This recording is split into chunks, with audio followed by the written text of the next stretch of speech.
Hello बच्चों, चलिए प्रश्न को पढ़ते हैं। नीचे कुछ कथन दिए गए हैं, उस कथन को चिन्हित करें जो सही नहीं है। तो चलिए प्रश्न की मुख्य अवधारणा पे बात करते हैं। खे अवधारणा देखिए, मोल अवधारणा अनुसार ये कहा जाता है कि एक मोल का मतलब है एक मोल में कणों की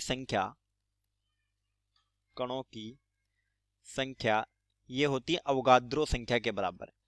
और अवोगाद्रो संख्या का मान होता है Na बराबर 6.023 गुणा 10 की घात 23 मोल इनवर्स यानी पर मोल।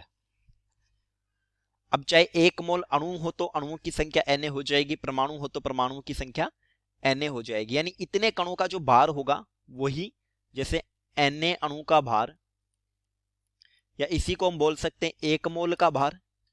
एक मोल का भार ये हो जाएगा अणुभार। अगर परमाणु है तो परमाणुओं के लिए हो जाएगा परमाणविक भार। अब एक कथन को पढ़ते हैं।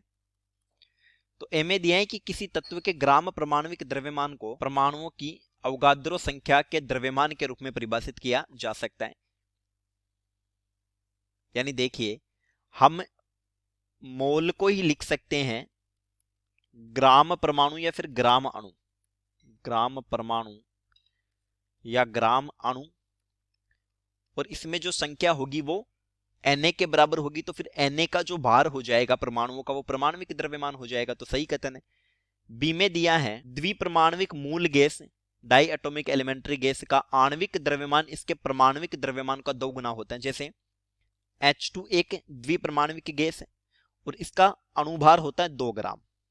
इसका मोलिकुलर वेट है, अणुभार है 2 ग्राम। एक हाइड्रोजन परमाणु का परमाणविक द्रव्यमान होता है 1 ग्राम। तो फिर ये इसका 2 गुना होता है। ये भी सत्य कथन है।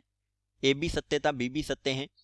सी दिया है कि गेलुसेक के रासायनिक संयोजन का नियम सभी पदार्थों के लिए वैध है। देखिए गेलुसेक नियम, सी गेलुसेक नियम है। इस नियमानुसार ये कहा जाता है कि देखिए N2 + 3H2 कोई रासायनिक अभिक्रिया है और ये बनता है 2NH3। यानी इसके 1 मोल, इसके 3 मोल और इसके 2 मोल संयोजित है। तो यहां पर लिखा जाता है कि इसका V मिलीलीटर होगा तब H2 का 3V मिलीलीटर होगा और अमोनिया बनेगी 2V मिलीलीटर। यानी गैसें जो हैं वो आयतन के सरल अनुपात में संयोग करती है। आयतन के सरल अनुपात में संयोग करती है। लेकिन ये नियम गैसों के लिए वैध है, गैसों के लिए वैध। तो सभी के लिए वैध होगा, ये गलत कथन हो जाएगा, सी गलत हो गया।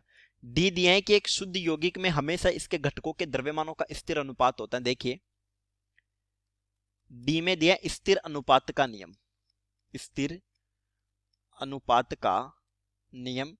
यानी घटक तत्वों के द्रव्यमान जो होंगे वो नियत अनुपात में होंगे। नियम समझते हैं कि जल जो है H2O, इसका कोई भी स्रोत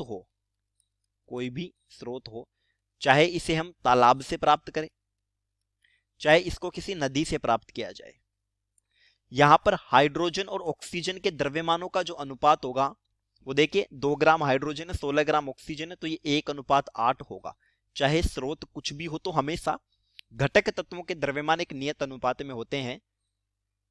डीबी क्या है? सत्य कथन है। तो हमसे जो सही नहीं है वो पूछा था, तो उत्तर हो जाएगा सी। चलिए उम्मीद रखता हूं प्रश्न समझ आया होगा। धन्यवाद।